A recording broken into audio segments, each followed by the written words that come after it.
Hi అండి. సోమవారం రోజు మినీ వ్లాగ్ ఇది. శివుడాజ్ఞ లేనిదే చీమైనా కుట్టదంటారు కదా.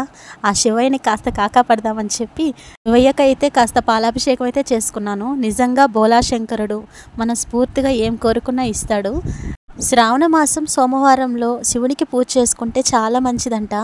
శ్రావణ మాసం అనే కాదు, ఏ రోజైనా సరే ఈశ్వరుని పూజ నిరంతరం జరిగే ఇంట్లో అష్టైశ్వర్యాలు కలిసి ఉంటాయని చెప్తారు. నాకు పొద్దున్నే పిల్లలకి క్యారీ కట్టేశానంటే ఆ తర్వాత అభిషేకం అవి చేసుకుంటా. పిల్లలకి క్యారీ ఇవ్వని రోజైతే ఇంకా అస్సలు పనే అవ్వదు. వాళ్ళకి స్కూల్కి వెళ్ళి క్యారీ ఇచ్చేసి వచ్చేంత వరకు ఫ్రీగా అయితే ఉండలేను. అందుకే సాయంత్రంలో దీపం పెట్టేసుకొని హారతి ఇచ్చేసుకుంటాను. ఈరోజైతే నేను స్వామివారి అష్టోత్తరాలతో అయితే పూజ చేసేసుకున్నాను.